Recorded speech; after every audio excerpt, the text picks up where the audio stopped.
आपका स्वागत है संसद टीवी में और मैं हूं आपके साथ अर्चना मिश्रा। आपको सीधा लिए चलते हैं दिल्ली के विज्ञान भवन, जहां प्रधानमंत्री नरेंद्र मोदी अरुण जेटली स्मृति व्याख्यान को संबोधित कर रहे हैं।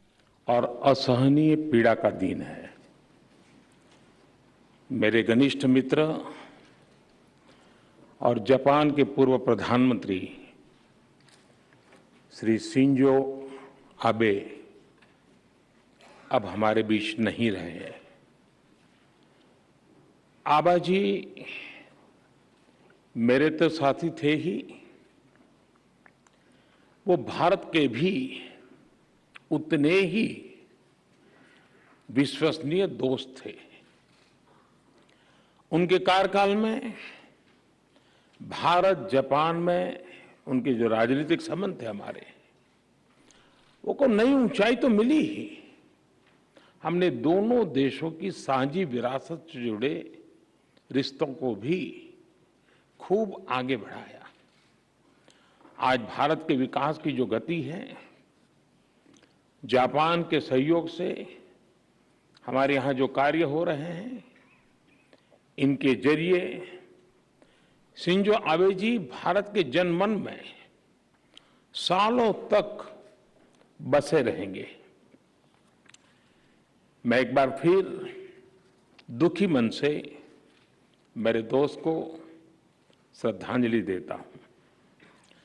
साथियों, आज का ये आयोजन मेरे और एक घनिष्ठ मित्र अरुण जेटली जी को समर्पित है। बीतों दिनों को याद करते हैं तो उनकी बहुत सारी बातें, उनसे जुड़े बहुत से वाक्य स्वाभाविक रूप से याद आते हैं। और यहां बहुत सारे उनके पुराने साथी मैं देख रहा हूं।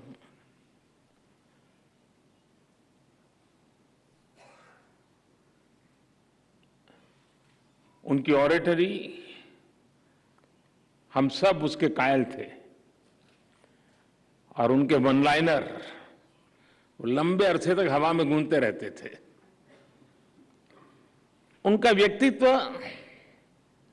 विविधता से भरा था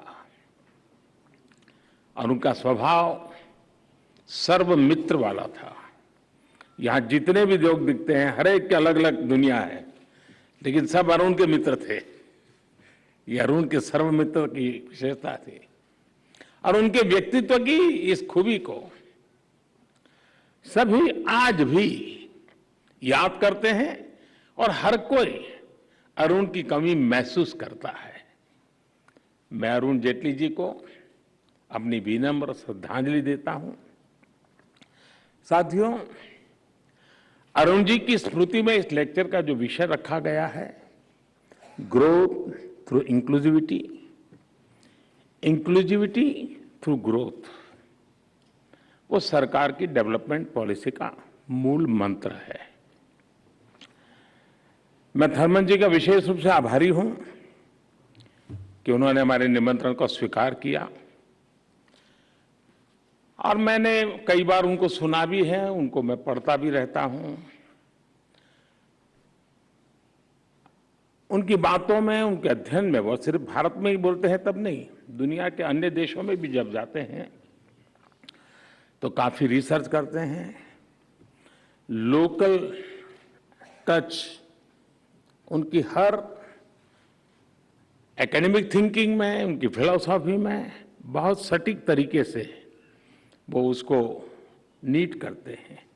आज भी हम सब ने अनुभव किया, बहुत ही अच्छे ढंग से उन्होंने वैश्विक परिस्थिति से लेकर के हमारे देश के बच्चों तक हमें ले आए। मैं उनका बहुत आभारी हूं, उन्होंने समय निकाला। साथियों, जिस विषय पे यहां चर्चा हो रही है, जिस विषय को लेकर के आज अरुण जेटली व्याख्यान माला का हमारा प्रारंभ हुआ है, अगर मैं इसी को सरल भाषा में कहूं तो एक प्रकार से ये थीम, मेरी सीधी सादी भाषा में मैं कहूंगा, सबका साथ सबका विकास। लेकिन इसके साथ ही इस लेक्चर की थीम आज के पॉलिसी मेकर्स के सामने आ रही चुनौतियां और दुविधाओं को भी कैप्चर करती है। मैं आप सभी से एक प्रश्न पूछना चाहता हूं, क्या बिना इंक्लूजन के सही ग्रोथ संभव है?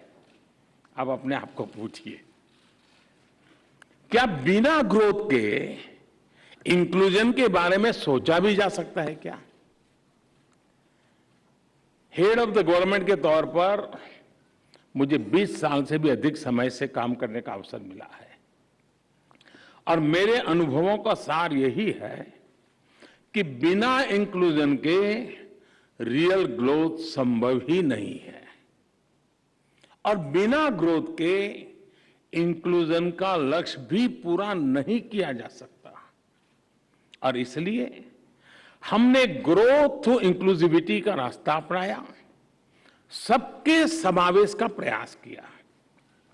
बीते 8 वर्षों में भारत ने इंक्लूजन के लिए जिस स्पीड के साथ काम किया है, जिस स्केल पर काम किया है, वैसा उदाहरण आपको पूरी दुनिया में कभी भी नहीं मिलेगा। बीते 8 साल में भारत ने 9 करोड़ से ज्यादा महिलाओं को मुफ्त गैस कनेक्शन दिया है। 9 करोड़। ये संख्या south Africa, Australia, Singapore, New Zealand, इसकी सारी आबादी को भी जोड़ दें तो उससे भी ज्यादा होती है। यानी आप स्केल देखिए, बीते 8 साल में भारत ने 10 करोड़ से ज्यादा टॉयलेट्स बनाकर गरीबों को दिए हैं। थर्मन जी ने इसका बड़ा पैशन होकर के उल्लेख किया। यह संख्या साउथ कोरिया की कुल आबादी के 2 गुने से भी ज्यादा है। बीते 8 साल में भारत ने 45 करोड़ से ज्यादा जनधन बैंक अकाउंट खोले हैं। यह संख्या भी Japan, Germany, Britain, Italy, Mexico, इनकी टोटल पॉपुलेशन से भी करीब करीब उसके बराबर है। बीते 8 साल में भारत ने गरीबों को 3 करोड़ पक्के घर बनाकर दिए हैं। और मुझे याद है, एक बार आप ही के मंत्रिपरिषद के साथ ही ईश्वरन से मेरी बात हो रही थी, सिंगापुर के मिनिस्टर। जब मैं उनको ये स्केल बताता था हाउसिंग का, तो ईश्वरन ने मुझे कहा, तो आपको तो हर महीने एक नया सिंगापुर बनाना पड़ेगा। मैं आपको growth through inclusivity through growth का एक और उदाहरण देना चाहता हूं। भारत में कुछ साल पहले हमने आयुष्मान भारत योजना शुरू की थी, जिसका उल्लेख थर्मन जी ने किया और आने वाले प्रमुख सेक्टर में उन्होंने हेल्थ सेक्टर की चर्चा भी की है। इस योजना की वजह से 50 करोड़ से ज्यादा गरीबों को अच्छे से अच्छे अस्पताल में और हिंदुस्तान में कहीं भी 5 लाख रुपए तक का मुफ्त इलाज मिलना सुनिश्चित हुआ है। 50 करोड़ लोगों को 5 लाख रुपए तक मुफ्त इलाज। बीते 4 साल में आयुष्मान भारत की वजह से देश के 3.5 करोड़ से ज्यादा लोगों ने अपना मुफ्त इलाज कराया है। हमने इस योजना में इंक्लूजन पर फोकस किया। गरीब से गरीब जो है, आखिर की पंक्ति में बैठा हुआ है, उसको भी आरोग्य के संबंध में आवश्यक अच्छी सुविधा मिले। और समय के साथ हमने देखा है, वो पहलू तो इंक्लूजन का है, लेकिन समय ने ये बताया है कि इससे ग्रोथ का रास्ता भी बनता चला गया। जो पहले एक्सक्लूडेड थे वो विकास की मुख्य धारा से जुड़े, तो डिमांड भी बढ़ी और ग्रोथ के लिए अपॉर्चुनिटी का भी विस्तार हुआ।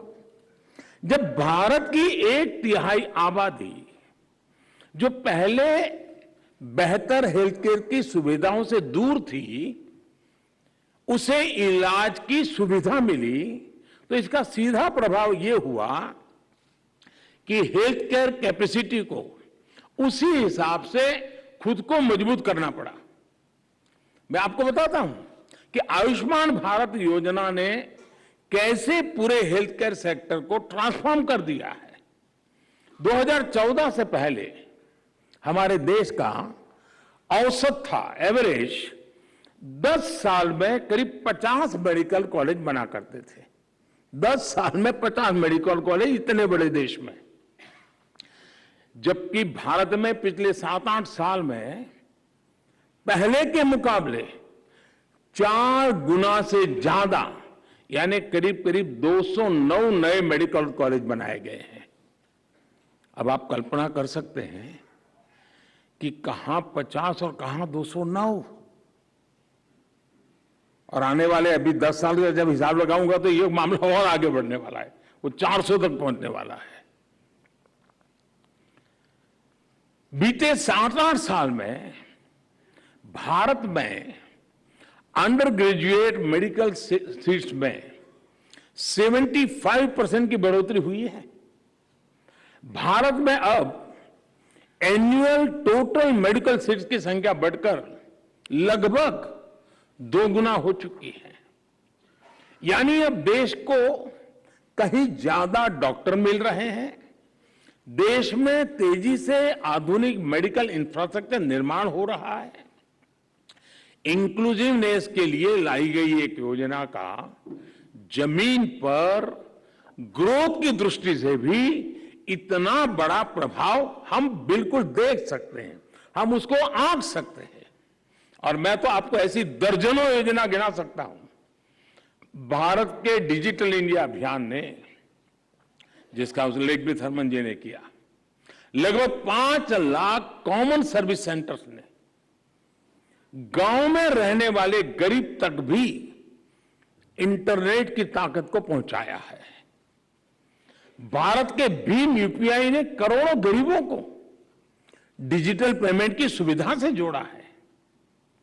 भारत की स्वनिधि योजना ने रेहड़ी पटरी वाले साथियों को बैंकिंग व्यवस्था से जुड़ने का अवसर दिया है। जो हमारे यहां नगर पालिका में, महानगर पालिका में जो रेहड़ी पटरी वाले होते हैं, जिनके साथ हमारा रोज का नाता होता है, बैंक मैनेजर होगा, उसके घर में रोज रेहड़ी पटरी वाला माल देता होगा, लेकिन उसको बैंक में जगह नहीं होगी। यह हाल था। आज हमने इसको जोड़ दिया है। उसी प्रकार से भारत ने एक बहुत बड़ा काम किया है। दुनिया उस पर काफी कुछ इन दिनों जो अर्थशास्त्री लोग हैं वो लिख भी रहे हैं, बड़ी बड़ी एजेंसियां उसका रेटिंग भी कर रहे हैं। भारत का एक इनिशिएटिव है एस्पिरेशनल डिस्ट्रिक्ट प्रोग्राम। देश के 100 से ज्यादा जिलों में रहने वाले करोड़ों साथियों को अपलिफ्ट कर रहा है। और ये एस्पिरेशनल डिस्ट्रिक्ट की कल्पना ये है कि हिंदुस्तान के और जिलों की तुलना में जो पीछे रह गए हैं, उनकी आकांक्षाओं को हम एड्रेस करें, उनको उस राज्य की टॉप पोजीशन की बराबरी तक ले आए और फिर धीरे धीरे उसको नेशनल टॉप की बराबरी तक ले आए। साथियों, इसका इतना बड़ा पॉजिटिव इंपैक्ट हुआ है और एक प्रकार से इन 100 डिस्ट्रिक्ट का इंक्लूजन हो रहा है डेवलपमेंट की दुनिया में। भारत की राष्ट्रीय शिक्षा नीति और एक बहुत बड़ा पैराडाइम शिफ्ट है, और शिक्षा पर भी थर्मन जी ने काफी बल दिया अपनी बातचीत में। भारत की राष्ट्रीय शिक्षा नीति मातृभाषा में, मदर टंग में पढ़ाई पर जोर दे रही है। जो अंग्रेजी नहीं जानता, जो एक्सक्लूडेड है, उसे अब मातृभाषा में पढ़कर आगे बढ़ने का मौका मिलेगा। भारत की उड़ान योजना, इसने देश के, हमने कई हवाई पट्टियों को जीवंत कर दिया, नए एयरपोर्ट बनाए, दूर दूर टियर 2, टियर 3 सिटी में भी हम चले गए। और उड़ान योजना लाए, एक फिक्स अमाउंट में हवाई जहाज में सफर की एक रचना की। भारत की उड़ान योजना ने देश के अलग अलग कोनों को हवाई मार्ग से जोड़ा है, गरीब को भी हवाई जहाज में उड़ने का हौसला दिया है। और मैं कहता था हवाई चप्पल पहनने वाला भी अब हवाई जहाज में बैठेगा। यानी इंक्लूजन भी हो रहा है, ग्रोथ भी हो रहा है, उसी का परिणाम है। आज भारत के में एविएशन सेक्टर का ग्रोथ इतना हो रहा है, 1000 से ज्यादा नए एयरक्राफ्ट के ऑर्डर बुक हुए हैं भारत के लिए। इस देश में 1000 से ज्यादा नए एयरक्राफ्ट खरीदा, क्योंकि पैसेंजर वाला इंक्लूजन का जो हमारा अप्रोच रहा, उसी का परिणाम है। अभी धर्मेंद्र जी ने जिसकी बात की, जो मैं गुजरात में जिसको मैंने बहुत मुखरता से काम किया था, जल जीवन मिशन, देश के हर घर को पाइप वाटर सप्लाई से जोड़ रहा है, नल से जल। और उस सिर्फ वो पानी मिलता है नहीं, वो उसका समय बचाता है, कठिनाइयां बचाता है, हेल्दी कंडीशन के लिए वाटर की बहुत बड़ी भूमिका रहती है। उन सारे दृष्टि से ये मिशन बहुत बड़ा सामाजिक जीवन, और जिन्होंने बच्चों के न्यूट्रिशन का विषय किया, उसका संबंध पानी से भी है। शुद्ध पानी, पीने का शुद्ध पानी, ये भी न्यूट्रिशन के लिए, बच्चों के लिए बहुत महत्वपूर्ण विषय है। और हमारा नल से जल अभियान उस इश्यू को भी एड्रेस करने वाला का एक बड़ा महाअभियान का हिस्सा है। सिर्फ 3 साल में ही इस मिशन ने 6 करोड़ से ज्यादा घरों को पानी के कनेक्शन से जोड़ा है। भारत में मोटे तौर पर लगाया हिसाब तो 25-27 करोड़ घर है, उसमें से 6 करोड़ घरों को पानी पहुंचा दिया है जी। ये इंक्लूसिवनेस आज देश के सामान्य मानवी का जीवन आसान कर रही है, उसे आगे बढ़ने का हौसला दे रही है। और किसी भी देश के विकास में इसका कितना महत्व है, ये आप अर्थ जगत के लोग जो यहां बैठे हैं वो भली भांति इस बात को जानते हैं। मैं आपको एक और उदाहरण देना चाहता हूं। आप भी जानते हैं, और ये तो मैंने देखा है कि यूएन में भी इसकी चर्चा होती है, एसडीजी में भी उसकी डेवलपमेंट गोल के अंदर इन मुद्दों पर चर्चा होती है। और वो कह रहा है, दुनिया में दशकों से अनेक देशों में प्रॉपर्टी राइट्स ये बहुत बड़ा इश्यू बना हुआ है।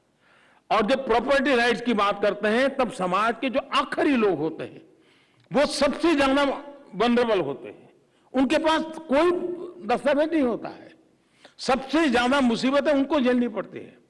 लेकिन आपको जानकर के खुशी होगी कि भारत ने इस दिशा में जिस तेजी से काम किया है वो अभूतपूर्व है। और मैं मानता हूं दुनिया के एकेडमिशियंस, दुनिया के इकोनॉमिस्ट इस विषय को अध्ययन करेंगे और दुनिया के सामने इस विषय को प्रस्तुत करेंगे कि स्वामित्व योजना के माध्यम से देश के ग्रामीण क्षेत्र में घरों और इमारतों की मैपिंग का काम बड़े पैमाने पर चल रहा है। अभी तक भारत के 1.5 लाख गांवों में ये काम हम ड्रोन की मदद से करते हैं। ड्रोन से सर्वे होता है और टेक्नोलॉजी का भरपूर उपयोग होता है और पूरा गांव वहां मौजूद रहता है जब ये सारी प्रोसेस होती है तब। और 1.5 लाख से अधिक कामों में ड्रोन से ये सर्वे पूरा ज्ञात हो चुका है। और 37,000 स्क्वायर किलोमीटर, आप कल्पना करिए, ड्रोन के माध्यम से 37,000 स्क्वायर किलोमीटर जमीन की मैपिंग का काम हो चुका है, मतलब उन घरों से जुड़ी हुई जमीन वाला। और 80 लाख से ज्यादा लोगों के लिए प्रॉपर्टी कार्ड बनाए जा चुके हैं।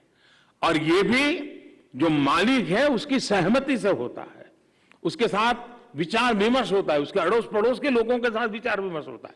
एक लंबी प्रक्रिया है। और इसका मतलब यह हुआ कि इससे गांव के लोगों को बैंक लोन मिलना आसान हुआ है, उनकी जमीन अब कानूनी विवादों से भी बच रही है। साथियों, आज का भारत रिफॉर्म्स बाय कंपल्सन के बजाय रिफॉर्म्स बाय कन्विक्शन से आने वाले 25 साल का रोड मैप तैयार कर रहा है।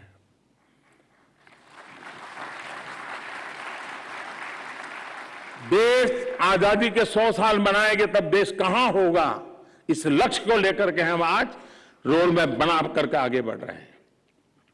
दशकों पहले देश ने ये देखा था कि जब कोई रिफॉर्म मजबूरी में होता है तो उसके इंस्टीट्यूशनलाइज होने की उम्मीद कम रहती है। जैसे ही मजबूरी खत्म होती है वैसे ही रिफॉर्म भी भुला दिया जाता है। रिफॉर्म जितने जरूरी होते हैं उतना ही जरूरी वो एनवायरनमेंट होता है, मोटिवेशन होता है। पहले भारत में बड़े रिफॉर्म तभी हुए जब पहले की सरकारों के पास कोई रास्ता ही नहीं बचा था। हम रिफॉर्म्स को नेसेसरी इविल के रूप में नहीं बल्कि एक विन विन चॉइस के रूप में मानते हैं, जिसमें राष्ट्रहित भी है, जनहित भी है। इसलिए बीते 8 सालों में हमने जो भी रिफॉर्म्स किए, उन्होंने नए रिफॉर्म्स के लिए रास्ते तैयार किए हैं। अरुण जी आज जहां भी होंगे वो संतुष्ट होंगे कि वो जिस मिशन में भागीदार रहे उसका लाभ आज देश को मिल रहा है। जीएसटी हो या आईबीसी, इनको लेकर सालों तक चर्चा हुई। आज इनकी सफलता हमारे सामने है। कंपनीज एक्ट को डीक्रिमिनलाइज करना हो, कॉरपोरेट टैक्सेस को कॉम्पिटिटिव बनाना हो, स्पेस, कोल माइनिंग और एटॉमिक सेक्टर्स में को खोलना हो, ऐसे अनेक रिफॉर्म आज 21वीं सदी के भारत की सच्चाई है। साथियों, हमारी policy making pulse of the people पर आधारित है। हम ज्यादा से ज्यादा लोगों को सुनते हैं, उनकी आवश्यकता, उनकी आकांक्षाओं को समझते हैं। इसलिए हमने पॉलिसी को पॉपुलिस्ट इंपल्सिस के दबाव में नहीं आने दिया।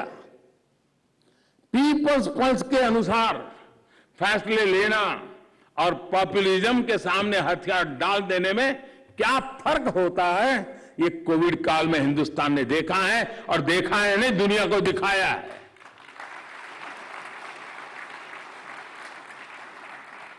बड़े बड़े अर्थशास्त्री क्या कह रहे थे पैंडेमिक के समय? जब पैंडेमिक आई तो पूरी दुनिया में बड़े बेल आउट पैकेज के लिए, डिमांड ड्रिवन रिकवरी के लिए पॉपुलिस्ट इंपल्स था, हम पर भी दबाव था और हमारी आलोचना होती थी, ये कुछ कर नहीं रहे, कुछ दे नहीं रहे, पता नहीं क्या कुछ हमारे लिए कहा गया। ये भी कहा गया कि लोग चाहते हैं, एक्सपर्ट ये चाहते हैं, बड़े बड़े विद्वान ये चाहते हैं, लेकिन भारत दबाव में नहीं आया। उसने एक अलग अप्रोच अपनाई और बहुत समझदारी के साथ, शांत मन से अपनाई। हमने पीपल फर्स्ट अप्रोच के साथ गरीब को सुरक्षा दी, महिलाओं, किसानों, एमएसएमई पर ध्यान दिया। हमने दुनिया से अलग इसलिए कर पाए क्योंकि हमें पीपल्स पल्स यानी जनता क्या चाहती है, उसकी क्या चिंता है, इसका एहसास है। इसलिए भारत की रिकवरी और बाकी दुनिया की रिकवरी में जो फर्क है वो हम साफ देख सकते हैं। साथियों, मैं अक्सर मैक्सिमम गवर्नमेंट, मिनिमम गवर्नमेंट और मैक्सिमम गवर्नेंस का आग्रह करता रहा हूं। हमारी सरकार ने ऐसे 1,500 कानूनों को खत्म कर दिया है जो लोगों के जीवन में अनावश्यक रूप में दखल दे रहे थे। 1,500 कानून। और मुझे याद है 2013 में जब भारतीय जनता पार्टी ने मुझे पीएम कैंडिडेट बनाया था, 2014 में चुनाव होना था, तो यही दिल्ली में ही व्यापार जगत के लोगों ने मुझे कार्यक्रम के लिए बुलाया था और वो बड़ी थोड़ा गर्म मिजाज का वातावरण था। क्या करोगे, डिकना करोगे, फलाना करोगे, सब पूछ रहे थे। ये कानून बनाओगे, नहीं कानून बनाओगे, ऐसा बड़ा दबाव था। कैंडिडेट था चुनाव के दिनों में, हम भी तो जरा मैंने कहा देखिए आप कानून बनाना चाहते हैं, लेकिन मैं आपको एक वादा करता हूं, मैं हर दिन एक कानून खत्म करूंगा। नए बनाने की गारंटी नहीं देता हूं, खत्म करूंगा। और पहले 5 साल में 1,500 कानून खत्म करने का काम पूरा कर दिया साथियों, जो कानून जनता सामान्य पर बोझ बनते हैं। साथियों, आपको जानकर के खुशी होगी, हमारी सरकार ने 30,000 से ज्यादा, यानी आंकड़ा भी आप चौंक जाएंगे जी, 30,000 से ज्यादा ऐसे कंप्लायंसेस को भी कम कर दिया है जो ईज ऑफ डूइंग बिजनेस में और ईज ऑफ लिविंग में बाधा बने हुए थे। 30,000 कंप्लायंसेस खत्म कर देना, यानी जनता जनार्दन पर कितना अभूतपूर्व विश्वास का युग आया है, उसका नतीजा होता है कि हम कंप्लायंसेस के बोझ से जनता को मुक्त कर रहे हैं। और मैंने लाल किले पर से कहा था कि मैं चाहता हूं सरकार लोगों की जिंदगी से जितनी बाहर चली जाए हमें निकालनी है। लोगों की जिंदगी में सरकार सरकार सरकार सरकार का प्रभाव कम से कम हो, लेकिन जिसको सरकार की जरूरत है उसको सरकार का अभाव न हो, ये दोनों विषय को लेकर के चलने का हमने प्रयास किया है।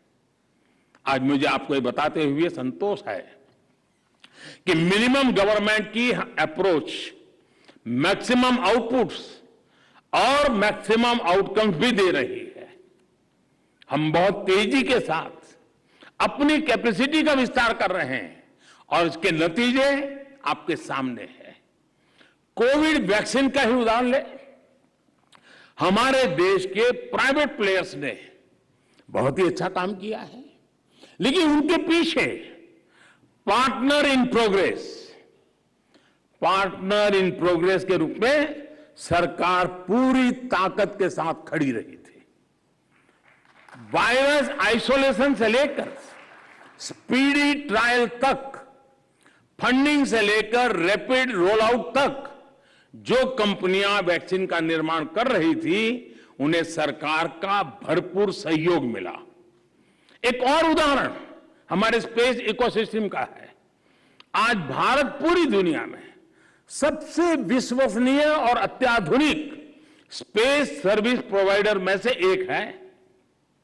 इस क्षेत्र में भी हमारा प्राइवेट सेक्टर इकोसिस्टम बहुत ही बेहतरीन काम कर रहा है, लेकिन उनके पीछे भी पार्टनर इन प्रोग्रेस के रूप में सरकार की पूरी शक्ति है, जो उन्हें हर सुविधा और जानकारी उपलब्ध करने में मदद कर रही है।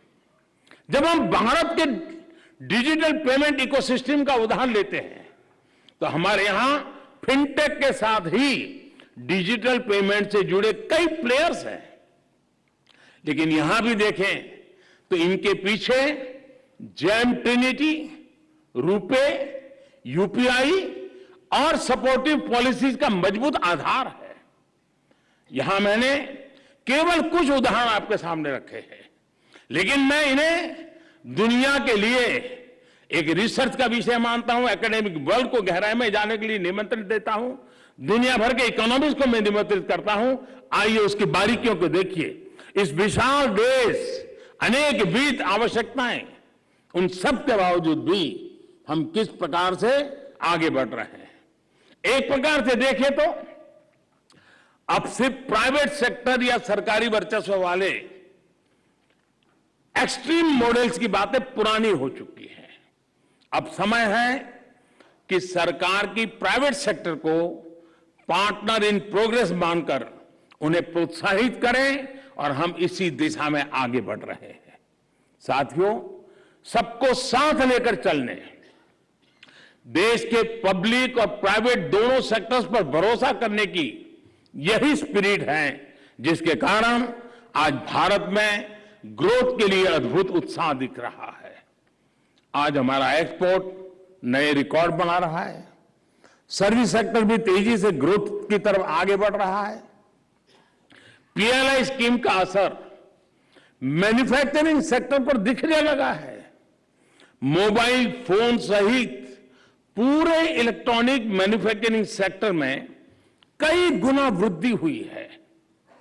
आपको जानकर के आश्चर्य होगा, जब मैं इस कोरोना कालखंड में टॉय को लेकर के मैंने समिट की थी, खिलौने। तो कई लोगों को लगा हो गया ये पीएम को कभी झाड़ू की बात करता है, स्वच्छता की बात करता है, टॉयलेट की बात, टॉय की बात कर रहा है। कईयों को, क्योंकि अब तक हम उन बड़ी बड़ी बातों में फंसे रहे हैं तो मेरी बातें उनके गले बैठती नहीं थी। सिर्फ खिलौनों के ऊपर मैंने ध्यान दिया, खिलौने बनाने वालों पर ध्यान केंद्रित किया, टेक्नोलॉजी पर ध्यान दिया, इनोवेशन पर ध्यान दिया, फाइनेंशियल सेक्टर की तरफ ध्यान दिया। अभी तो 2 साल पूरे नहीं हुए हैं। मेरे देशवासी गर्व करेंगे कि टॉयज का इंपोर्ट इतने कम समय में इतना घट गया, वरना हमारे यहाँ हर घर में खिलौना विदेशी हुआ करता था जी। वो इतना इंपोर्ट कम हुआ है। इतना ही नहीं, भारत के खिलौने, भारत के टॉय पहले जितना इंपोर्ट होता था उससे ज्यादा आज एक्सपोर्ट होने लग गए। यानी कितना बड़ा पोटेंशियल अनटैप था। जैसे आपने कहा टूरिज्म, सचमुच मैं सहमत हूं आपसे। भारत के टूरिज्म की संभावना इतनी अपार है, लेकिन हम एक ही जगह पे अटक गए थे। हिंदुस्तान के पूर्ण रूप में विश्व के सामने ले जाने का हम पता नहीं, हमारी मानसिकता ही वो खो चुकी थी। और मैं तो विदेश के मेहमान जो भी आते हैं तो हिंदुस्तान के किसी न किसी स्थान पर ले जाने का आग्रह रखता हूं। क्योंकि मेरे टूरिज्म को इस बार हमने योगा का कार्यक्रम किया तो 75 आइकॉनिक स्थान पर किया, ताकि लोगों को पता चले कि टूरिज्म के ऐसे ऐसे डेस्टिनेशन है हमारे यहां। टूरिज्म की संभावनाएं, आपने सही फरमाया, पूरे विश्व के लिए एक बहुत बड़ा आकर्षण का केंद्र बन सकता है भारत। साथियों, हमारी डिजिटल इकोनॉमी भी तेजी से आगे बढ़ रही है। फिजिकल और डिजिटल इंफ्रास्ट्रक्चर पर रिकॉर्ड निवेश हो रहा है। यानी हमारे ग्रोथ इंजन से जुड़ा हर सेक्टर आज पूरी क्षमता से चल रहा है। साथियों, आजादी का यह अमृतकाल भारत के लिए अनगिनत नए अवसर लेकर आ रहा है। हमारा निश्चय पक्का है, हमारा इरादा अटल है। मुझे विश्वास है हम अपने संकल्पों को सिद्ध करेंगे, 21वीं सदी में उस ऊंचाई को प्राप्त करेंगे जिसका भारत हकदार है। और जैसा थर्मन जी कुछ चैलेंजेस के लिए बता रहे थे, मैं मानता हूं चुनौतियां हैं, लेकिन अगर चुनौतियां हैं तो 130 करोड़ सॉल्यूशन भी है, ये मेरा विश्वास। और उन विश्वास को लेकर के, चुनौतियों को ही चुनौती देकर के आगे बढ़ने का संकल्प लेकर के चल रहे हैं। और इसलिए हमें इंक्लूजन का रास्ता लिया है और उसी रास्ते से ग्रोथ को भी पाने का इरादा रखा है। एक बार फिर अरुण जी को याद करते हुए मैं अपनी वाणी को विराम देता हूं। थर्मन जी का विशेष रूप से धन्यवाद करता हूं। आप सबका भी हृदय से बहुत बहुत आभार व्यक्त करता हूं। धन्यवाद।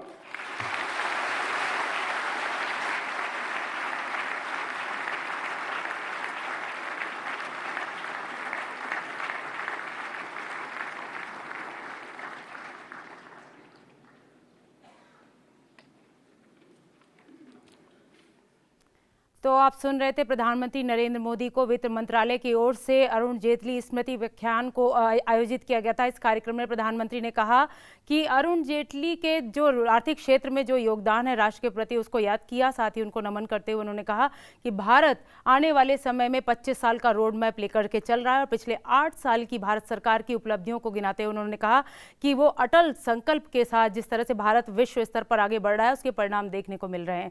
तो इस खास कार्यक्रम में इतना ही। बने रहिए देश और दुनिया की बाकी खबरों के लिए, देखते रहिए संसद टीवी।